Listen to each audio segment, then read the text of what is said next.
Hi! ఈరోజు మనం ఒక పాత తెలుగు కథ గురించి మాట్లాడుకుందాం. కానీ ఇది కేవలం ఒక కథ కాదు, వ్యూహం మరియు సైకాలజీలో ఒక మాస్టర్ క్లాస్ లాంటిది. సరే, ఇక దీనిలోకి వెళ్ళిపోదాం. ఈ కథ మన ముందు ఒక ప్రశ్ననుంచుతుంది. అసలు కేవలం శారీరక బలమే అంతిమ విజయాన్ని నిర్ణయిస్తుందా? లేక తెలివికి అంతకంటే పెద్ద పాత్ర ఏమైనా ఉందా? రండి దీని విశ్లేషిద్దాం. రైట్, మన కథ ఒక భయంతో నడుగుతున్న అడవిలో మొదలవుతుంది. ఆ అడవిలోని జంతువులకు అసలు ప్రశాంతతే లేదు. అంటే ప్రతిరోజూ ఒక గండంలా గడిచేది. ప్రతిక్షణం ప్రాణభయంతో ఏ చెట్టు పొదలోంచి ఏ ప్రమాదం వస్తుందో అని వణికిపోతూ ఉండేవి. ఇంత భయానికి కారణం ఎవరో తెలుసా? గర్జన అనే ఒక పులి. అది ఆకలి తీర్చుకోడానికి జంతువుల్ని చంపే రకం కాదు. కేవలం తన క్రూరత్వం కోసం, తన అహంకారం కోసం, సరదా కోసం అమాయక జంతువులను వేటాడేది. చెప్పాలంటే ఆ అడవికి గర్జన ఒక నియంతలా తయారైందన్నమాట. సరే, ఇక్కడే మన కథలోని రెండు ప్రధాన పాత్రలొస్తాయి.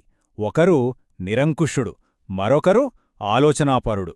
ఒకవైపు పశుబలం, మరోవైపు బుద్ధిబలం. ఇక్కడే అసలు కాన్ఫ్లిక్ట్ ఉంది.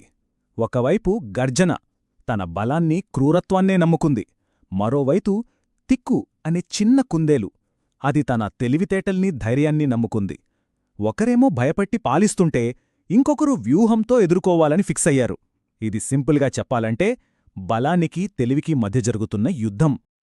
ఇలాంటి నిస్సహాయ స్థితిలోనే కదా ఒక హీరో పుట్టేది. ఇక్కడ కూడా అదే జరిగింది. ఒక సాహసోపేతమైన ప్లాన్ పుట్టింది. ఒకరోజు జంతువులన్నీ కలిసి ఈ టార్చర్కి ఒక ఎండ్ కార్డ్ వెయ్యాలని మీటింగ్ పెట్టుకున్నాయి. కాని గర్జన పేరు చెప్తేనే వణుకుపోయే ఆ జంతువుల మధ్య భయం తప్ప ఇంకేముంటుంది? అంతా సైలెంట్గా, నిస్సహాయంగా చూస్తుండగా సడన్గా ఒక చిన్న గొంతు వినిపించింది. ఆ గొంతు ఎవరిదో కాదు, టిక్కు అనే కుందేలుది. ఆ చిన్న జీవి పలికిన ఆ మాటలు కథను ఒక్కసారిగా మలుపు తిప్పాయి. నిస్సహాయంగా ఎదురుచూడటం నుండి తెలివితో ఎదురు తిరగాలనే ఆలోచన మొదలైంది. ఒక ఆశ పుట్టిందనమాట. రైట్, ఇక్కడి నుంచే అసలు కథ మొదలవుతుంది. తిక్కు వేసిన మాస్టర్ ప్లాన్. ఆ బావి దగ్గర ఏం జరిగిందో చూద్దాం. సో ఇక్కడ అసలు పాయింట్ ఏంటంటే, తిక్కు ప్లాన్ చేసింది గర్జన బలాన్ని టార్గెట్ చేయడానికి కాదు, దాని అతిపెద్ద వీక్నెస్ని టార్గెట్ చేయడానికి. అదే దాని అహంకారం. ఇదొక సైకలాజికల్ గేమ్ అన్నమాట. తిక్కు ఏం చేసిందంటే గర్జన అహాన్ని రెచ్చగొట్టి దాని ఆలోచించే శక్తిని బ్లాక్ చేసింది.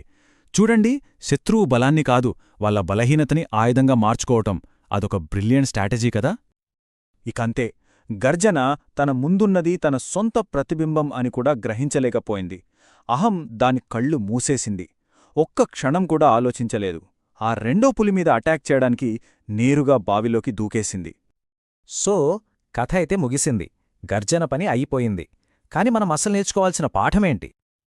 గర్జన పతనంతో ఆ అడవిలో ఏళ్ల తరబడి ఉన్న భయం పోయింది. జంతువులన్నీ హమ్మయ్య అని ఊపిరి పీల్చుకున్నాయి. ఒక చిన్న కుందేలు తెలివి మొత్తం అడవికే శాంతిని తెచ్చిపెట్టింది. ఈ కథ సారాంశం ఒక్కటే: ఎంత పెద్ద బలమైనా సరే తెలివైన వ్యూహం ముందు తలవంచాల్సిందే. దీన్ని మనం అసిమెట్రిక్ వార్ఫేర్ అని కూడా అంటాం. అంటే బలహీనంగా ఉన్నవాళ్లు బలంగా ఉన్నవాళ్లని ఎదుర్కోవడానికి క్రియేటివ్గా ఊహించని పద్ధతులు వాడటమనమాట. గుర్తుపెట్టుకోండి, బలానికొక లిమిట్ ఉంటుంది, కాని తెలివికి అన్లిమిటెడ్ అవకాశాలుంటాయి. ఈ కథ మనకు ఒక ఆలోచనను మిగిల్చి వెళుతోంది. మన జీవితాల్లో, మన చుట్టూ ఉన్న సమాజంలో మనమెదుర్కొనే పెద్ద పెద్ద సవాళ్లు అచ్చం ఆ పులులలాంటివి.